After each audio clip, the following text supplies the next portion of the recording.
This podcast is brought to you by Most Valuable Podcasts, saving your day from boredom with the best podcasting entertainment.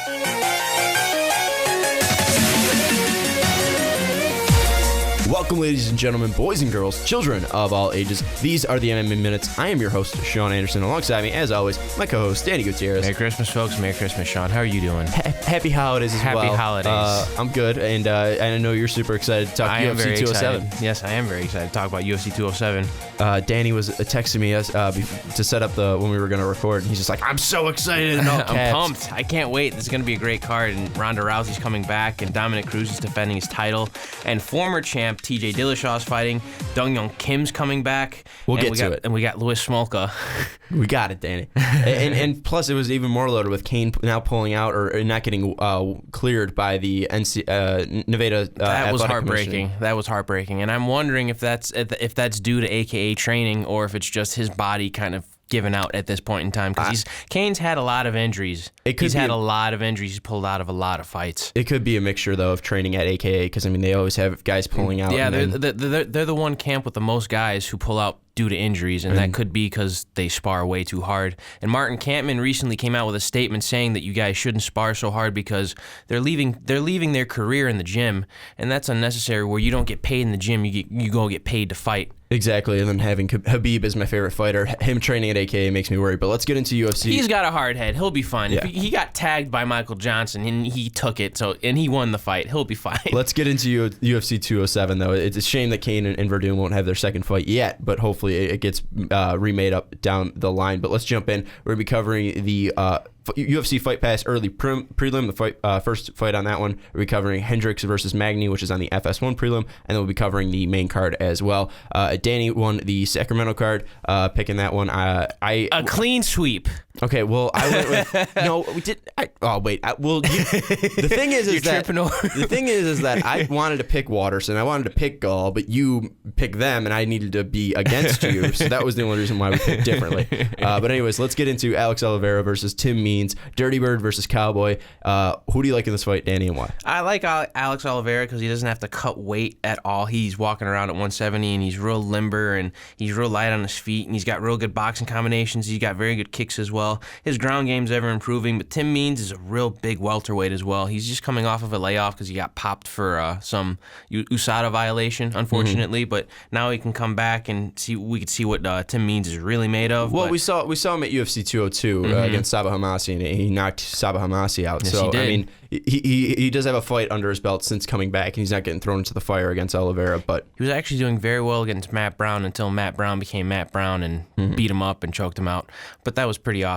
Yeah, and I looking at this fight, I mean, obviously, I think Oliveira's mostly known for getting beat by Cerrone at lightweight back in 2016. And he was tagging Cerrone on the feet. Cerrone had to take it to the ground in order to win that fight. So Alex Oliveira can crack. That's why I'm taking him in this fight, because he's very light on his feet, and he's got a lot of spring in his punches and his strikes as well. So yeah, I think he's going to use his speed against Tim Means' big bulkiness. I think he's going to make him miss, use the range of the octagon, and just keep picking him apart from the outside. Yeah, Alex Oliveira is definitely the more athletic fighter, but I'm going to go with Tim Means just because I'm going to go with the veteran experience. I think that Tim Means That's fair. is motivated, and he is fresher than Oliveira since he is coming back. You know, he showed that he doesn't have ring rust in the Hamasi fight, and he's still fresh because he hasn't. I mean, it's his first fight in pretty much a year. So I'm gonna go with Tim Means. Argument. I'm gonna go with the Dirty Bird. But Tim Means was taken down twice by Sabah Homasi, so if Oliveira does want to take it to the ground, he might be able to. But let's go to the FS1 prelims here. We got Johnny Big Rig Hendricks, or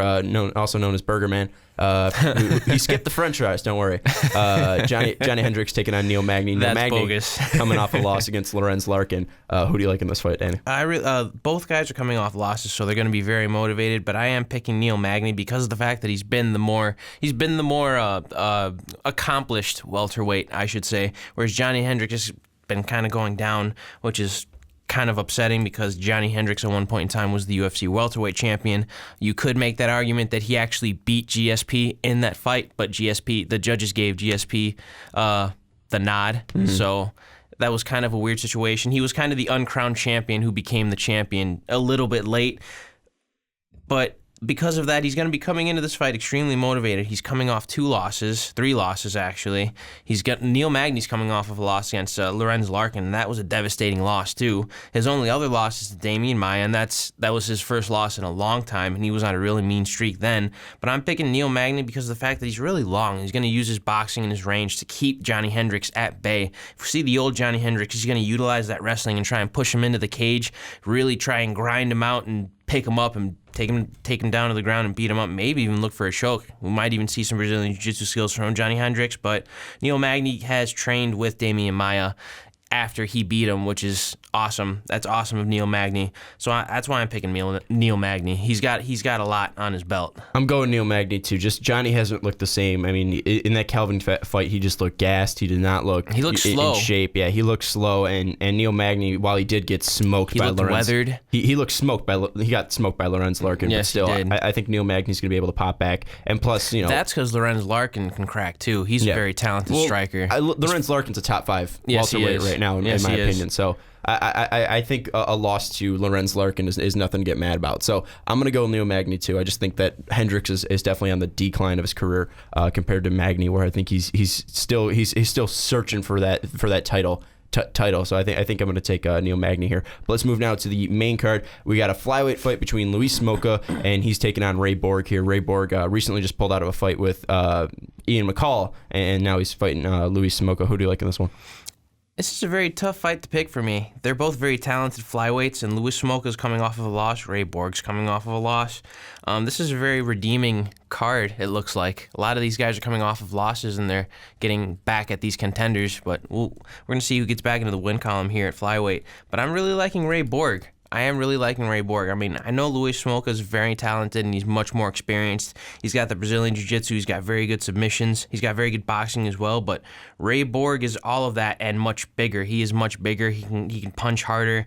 I feel that Ray Borg's going to put the pressure on Luis Smolka. He's got very good wrestling. He's got very good. His primary focus of attack is with his hands. He doesn't kick very much.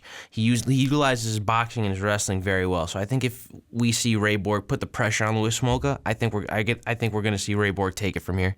I'm going to go with Luis Smolka because Hawaiians have been hot lately. I think that's a good argument. I think the Island Fever is going to get to Luis Smolka, with Holloway winning the belt. I think Smolka is going to win this one. And plus, Borg is bigger, but I mean, Smolka is more active, landing 4.86 strikes per minute compared to Borg, who lands around like 1 per minute. I just think that Smolka is going to be too much to handle. I think he's going to be too quick on his feet. And if he's able to defend the takedown, which he's not really able to do, I mean, efficiently, I think he defends like 35% of the takedowns that are shot against him. But if he's able to defend at least one, I think he'll be more active and be able to move around against Borg, because Smolka is a quicker fighter, and I think Smolka is going to be able to stay on the outside and pick him apart and then really attack him. Ray Borg's very fast with his hands. Ray Borg is very fast with his hands in the pocket, but we're gonna see if this fight goes to the ground or not. I think if it goes to the ground, then Borg's definitely winning this one. But if it stays to the feet, I'm going to pick Smolka, and I'm going to say it's going to stay on the feet here. So we do have some disagreements, and I'm actually picking the guys I want here instead of Danny forcing me to pick something different. But let's move on now. We got a fight, another welterweight fight, actually. We got Dong-Hyun Kim taking on Tarek Saffiedine. Dong-Hyun Kim, he's returning, right? After he hasn't fought since November 28th of 2015, and that was against a relative newcomer. Yeah, he's returning. Did he have to serve military time, or was because I know the Korean Zombies currently. He's coming back against Dennis Bermudez, and that's going to be a good fight. But I don't know about Dong-Hyun Kim. I think he's just been plagued with injury. Okay, so he's been injured. His most recent win was over Dominic Waters, and before that, he just beat Josh Berkman, and then before that, he lost to Tyron Woodley. So, Dong-Hyun Kim has been recently inactive. Tarek Saffiedine's also been a little banged up. So, ring rust might be a factor for both of these guys. What are your thoughts, though, on this fight? Both guys are coming back, and it's going to be interesting to see because both guys are coming off injuries. Dong-Hyun Kim's got that very good forward pressure with his judo. He's got very good boxing from the outside as well. He started to throw a lot of fancy stuff like spinning back fists and jumping switch front kicks, but he wasn't necessarily setting it up. So he was just throwing strikes after strikes after strikes, and then he got tagged by Tyron Woodley. So I think if he gets back to his roots and utilizes the judo game here, we're going to see a very a different Dong Hyun Kim, or the same Dong Hyun Kim, rather, a stronger Dong Hyun Kim. Tarek Saffiedine is the former Strikeforce welterweight champion. He beat guys like Nate Marquardt. He's a very good kicker. He likes utilizing space, very opposite of Dong Hyun Kim. This is a very much striker versus grappler matchup. But Tarek Saffiedine trains with Team Quest with guys like Dan Henderson, so he's trained against grapplers before, but grapplers have been the fighters who've been getting the better of him recently in the UFC. So I believe if Dong Hyun Kim can utilize his judo, I think we're going to see him take it away from here. But if Tarek Saffiedine could utilize his space and utilize his straight punches, you set up his combinations to get off on his kicks, I think we're going to see a very devastating knockout win for Tarek Saffiedine.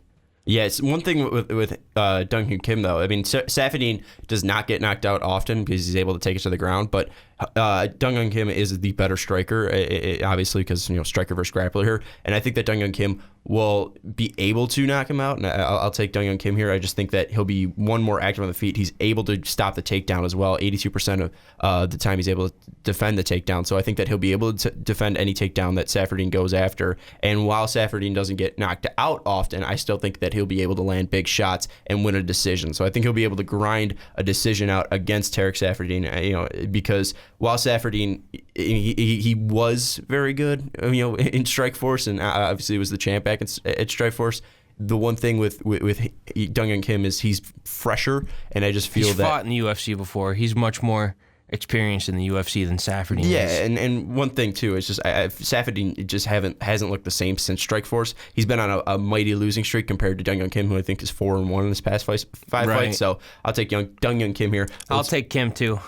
I'm taking Kim too. You said you were taking Saffiedine. No, I was explaining. Come on. Anyways, let's now move on to the bantamweight fight between TJ Dillashaw and John Lineker. Pretty much, most likely, a number one contender fight this here is for definitely bantamweight. a number one contender fight for the bantamweight division. I think the only way it's not is if this is. I would argue that this is a very good main event for a Fox card, but they're putting it on a pay-per-view. I would just argue that it wouldn't be a number one contender fight because Lineker has so much trouble making weight, whether it's 125 or 135. So I mean, he just recently missed weight against Dodson. So I think that if Lineker misses weight, then it's definitely not a number one contender fight, because then if Lineker beats Dillashaw, then you're not going to put a guy who can barely make weight into a championship fight. So I think it's going to be difficult here, but nonetheless, going to be a fantastic fight. It's going to be a fantastic fight. You could argue that TJ should be fighting for the belt here, and it should be Cody fighting John Lineker, but it's Dillashaw versus Lineker. Who do you like in this fight? I really like TJ Dillashaw. John Lineker has got those heavy hands, but that's all he's got is that power in those heavy hands.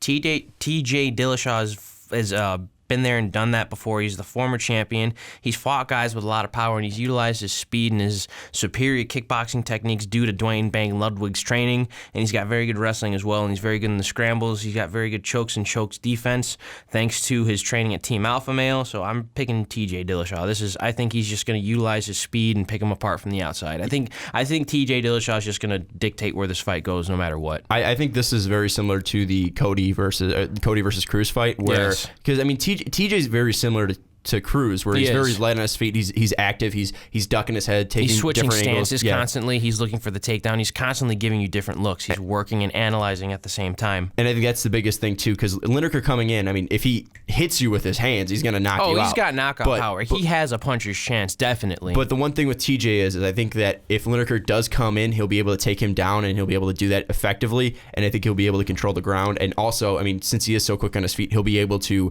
set up his jabs, set up his hooks, and he might not be looking for a knockout, but he will be able to catch him. And then if he does catch him strong enough, then he'll be able to finish it. So I think TJ is just too skilled. TJ's only been finished once, and that was the John Dodson. But since then, he's been tagged by guys like Henan Barao, and he's stayed on his feet. So and he's developed his chin over time. And he's smoked Henan Barao in both fights. Yeah, too. he did. He did.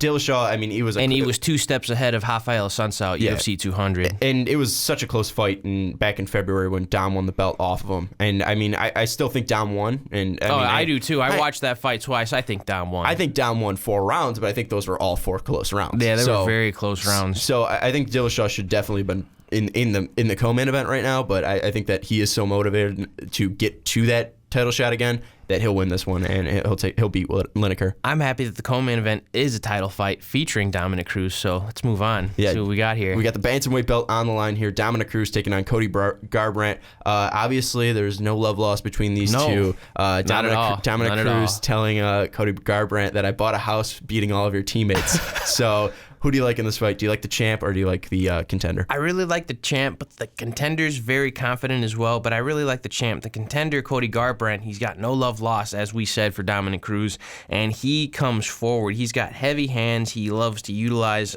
unorthodox striking. He's developing his striking, and he's confident. He's on the rise. He's undefeated, 9-0. It's going to be a very interesting fight. Most of his fights have come by knockout in the first round in the UFC. It's going to be an awesome, explosive fight. Dominic Cruz is the much more opposite fighter of that. He likes to utilize his mind, his brain, his speed, his endurance, his stamina, and his striking. He switches stances a lot. He has good boxing from range and with close within in the pocket. He's got very good clinching. He's got very good takedowns from the clinch. He's got very good forward pressure. He could dictate where the fight goes. He's very fluid. He's just a master. He's a wizard in there. He's got the most unorthodox footwork in the UFC. He's the least hit in UFC history ever. He won't let you forget it either. Right, and he won't let you forget it ever. He no matter what, he lets you know. But I think Dominic Cruz's speed is just going to be too much for Cody Garbrandt. Yeah, I'm a huge Cruz fan. I think my favorite fighters go Habib, Conor, and then Cruz. I mean, just looking at Cruz, the way he fights, it's like poetry. I mean, he's in, out, it's a back, symphony. out. I mean, it's like he's like going Super Saiyan on you. Like he's able to just like be one place and then be. It's like turning on a strobe light. Dominic Cruz is just constantly in different places every time you look. And I just think that while Cody does have that knockout power, while he does have that puncher's chance, the experience of Dominic Cruz, the experience of not only being in a championship fight, but pretty much dominating both the WEC and UFC bantamweight divisions for 10 years straight now outside of the injuries. I don't think that Cody should be in this spot right now. I think he should be facing a guy like John Lineker. It does seem a little bit too soon for someone like Cody Garbrandt to be in the spotlight. I think it does. I agree. And I think that Cody could be a champ at one point down his road. I mean, he's only 24, so I think that very young. Cody can be young in the spot of a title holder at one point. But I think Cruz right now is not only motivated to dominate Cody Garbrandt, but also just take him down and beat him up and just kind of put him in his place. So I think Dom's gonna use his nickname, and I think he's gonna dominate this fight. I agree. I agree 100%. Dom he took the words right from my mouth. I think the Dominator's going to dominate this fight. Yeah, Dom can control the ground game. Dom can control on the feet. The range on the feet. Yeah, it's going to be too much. I think the range of the octagon, the whole surface of the octagon, he's going to be able to utilize. And Cody Garbrandt's never gone. He's only gone to decision once, I believe, in his UFC career. Has he ever gone 5 rounds? He's never gone 5 rounds. He's gone to decision once, but I think he's never gone 5 rounds because I think the fights that he has those championship rounds, that extra 10 minutes is no joke. That's where you separate the men from the boys, and I think that's where Dominic Cruz is just going to take over. He fought one fight that was 5 rounds, but it ended in the first round. That was against Thomas Almeida. So I mean, you got the experience in Dominic Cruz. If it's a 1-round fight, and it's going to be Cody's experience and patience is what Dominic Cruz has. I think once it goes past the first round, it's going to be Dominic the whole way. I think it's going to be kind of similar, if anything, to the Demetrius Johnson Tim Elliott. Not to take anything away from Cody Garbrandt, folks. I mean, not to take anything away. He does have the puncher's chance. He's confident, but experience here, folks. Dominic Cruz is 22-1. One loss to Faber, which he shot in on a takedown, and Faber just choked him out. He's virtually undefeated. Pretty much. I mean, but it's not like a John Jones virtually undefeated where he lost to John Jones pretty much lost to himself. You're right, but he avenged that loss twice over. And the second time was extremely dominating. I'm talking about Dominic Cruz. Yes, sir. He's destroyed Faber twice now since. But yeah, I think that Dominic Cruz's experience, and then the final thing on this before we move to the main event here, I just think that Cruz. Oh, the main event. Cruz is in the mindset of a champion, and like you said, I mean, Cody has never gone 5 rounds, never gone past a third round. So I think that once it goes past the first round, it's going to be very similar to the Demetrius Johnson Tim Elliott fight that we just saw, where the first round, that's where how about Demetrius Johnson John Dotson won, where Dotson just kept dropping Mighty Mouse. Well, I think it's going to be more similar to where, Tim Elliott had a chance in the first round because, Demetrius Johnson didn't know what to expect from him, and he was, he had constant chances to submit him. But then when we got to the second, third, fourth, and fifth, DJ got into his range, got into his motion. Mode. Yep. Yeah, and he dominated that fight. But let's move on now to the main event, where the women's bantamweight championship is on the line. Champion Amanda Nunes is taking on some girl named Ronda Rousey, the former champion in Ronda Rousey, the former longtime UFC bantamweight champion in Ronda Rousey. People know who she is. Ronda Rousey literally paved the way not for women's MMA, because you can make the argument that was done by girls like Chris Cyborg and Gina Carano and Miesha Tate and Marlos Conan, but Ronda Rousey ran with it. Ronda Rousey was passed the torch and she ran with it. Chris Cyborg, obviously Gina Carano, they were the first ones there. They were the first title fight in Strikeforce, in Elite XC. But right? but Ronda made women's MMA. Yeah, she did. I mean, you don't see any other women fighters on Ellen. You don't see any women's fighters on Conan. These fights being covered on ESPN as much as they are now. She's an extraordinary human being. She's accomplished a lot, and she's a very good role model for human beings, not just women, but for everybody. And her title defenses too. I mean, first round, her performances against Sarah McMahon, dominant. Alexis Davis. I mean, stuff out of storybooks. Her dynasty and her highlight reel is just nothing but dominance and perfection, until she met someone by the name of Holly Holm, who turned into the Buster Douglas of MMA. Well, yeah, I agree, but why did Ronda want to strike with her? Anyways, it's okay. It's okay. We're here now against Amanda Nunes. Amanda Nunes dominated Miesha Tate at UFC 200 to retain. Yeah, from the outside, picked her apart, choked her out, just to obtain her UFC championship belt. She's the first openly gay MMA champion ever, so she's a very good role model for everybody. She's very experienced. She's got very heavy hands. She's got really good Brazilian Jiu-Jitsu training. An American Top Team has just elevated her game. She's 6-1 in UFC and on a 4-fight winning streak, and that's a very 4-fight hot winning streak. She beat Miesha Tate in the first round like it was nothing in the main event with such confidence and poise. She's not afraid to go toe-to-toe with Ronda, but every time every girl has gone toe-to-toe with Ronda, they've regretted it, and they've been plummeted in the 15 seconds, except for Holly Holm. But are we going to see that Ronda again? Because in this fight, there's no media obligations for Ronda. And all the attention, it's strange because she's not doing any media promotion, and all the attention is on her. And Amanda Nunes is the champion. And Amanda Nunes destroyed the former champion to become a very vicious champion herself. So this is going to be a very interesting fight it's going to be a very interesting mind game. Yeah, and you bring that up too with Ronda not doing any media.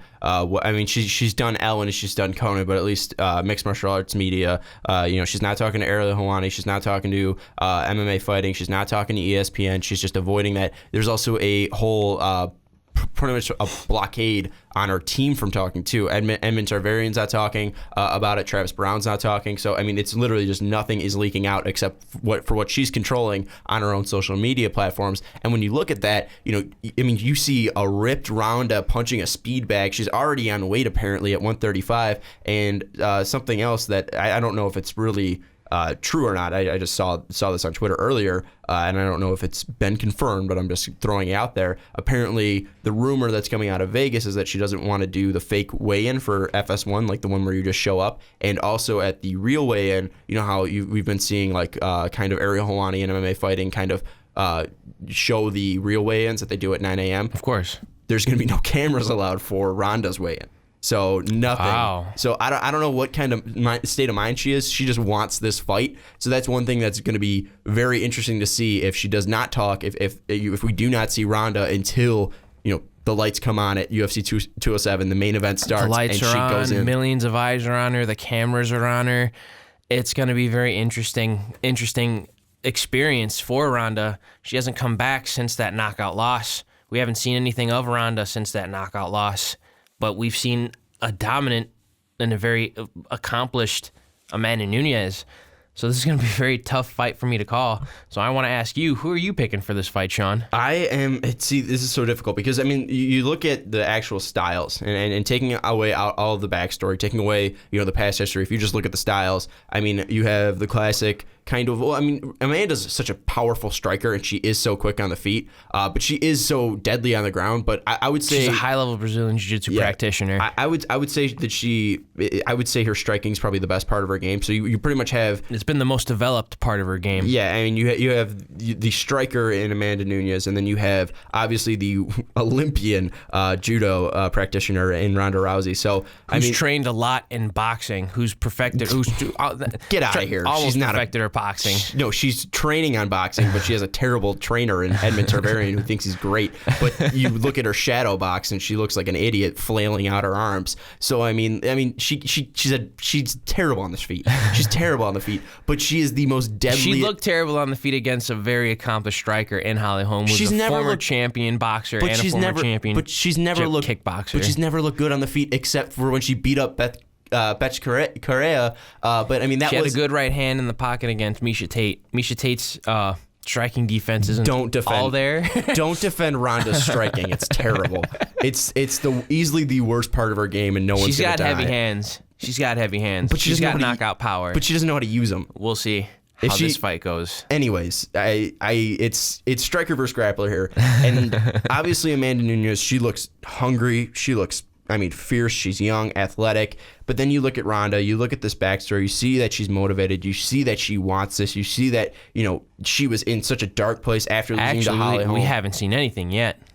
Well, at least from what she's leaking out. Right. She looks motivated. She sounds motivated. In these interviews with Ellen and Conan, she sounds like she wants it back there. And the part after she lost to Holly Holm where she said she was in a dark depression, I think she wants to get rid of that. I think she wants to redeem herself. The most interesting part I want to see about this fight is the walkouts. How are these fighters going to carry themselves into the octagon? How's Ronda's body language going to carry into the octagon? How's it going to change when the cage closes and she's walking around and she's warming up and then her opponent comes out? And Amanda Nunes is confident. She's the lioness, and she's walking around, and she's grinding her teeth, and she's got her fists clenched, and she's pushing her knuckles together, looking across Ronda. How is that going to be in the fight? How is that all going to unfold? Is the most interesting part and the biggest question of this fight. It's a very tough fight to call. I'm going to pick Amanda Nunes.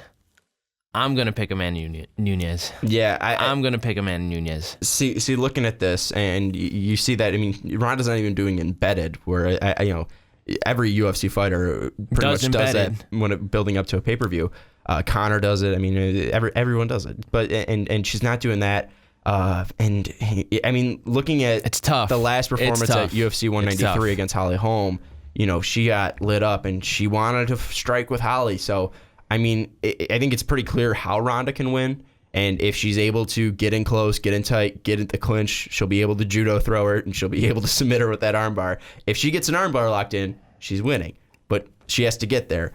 And Amanda does have the striking advantage, at least reach and the grappling wise as well. Well, reach wise, Amanda does. I don't know if she has the grappling advantage over Ronda. I would argue that Brazilian Jiu-Jitsu can defend Ronda's armbar in judo and top game, but no one's ever done it before, Danny. This could be it. Have you seen Ronda's armbar? This could be the one. That is the most. Of course, that's what her whole career is based off. That is the better, armbar. That is the best weapon I think we've ever seen in MMA. That's better than the H-bomb. That's better than Hendo's right ducking hook. It's so hard to pick, but because I want to win. I'm going Ronda. Because I want the best women's fighter of all time to be back out on top. And if she wants to walk out after she wins, then I want her walking out on top. On her own terms. Because, yes, I don't like Ronda Rousey as the persona she puts off. But, in the cage, she is electric. She's fun to watch. And, yeah, I don't understand the media obligations. I understand that she goes through personal mental health issues. And obviously that's nothing to shy away from. But still, I think that her motivation into this fight, wanting to win, wanting to go out as a champion and possibly fighting Cyborg, but we don't know if that's going to happen. I think that is too much to handle, and possibly getting back to a Holly Holm fight. Now that there's a new women's weight class established, do you think she'd move up? If she won this fight, do you think Amanda Nunes would move up? Do you think there'd be a unification fight? I think the only way there's a unification fight is if Holly wins at 208, and then they have champion versus rematch. champion, and Ronda then walks out with 2 belts.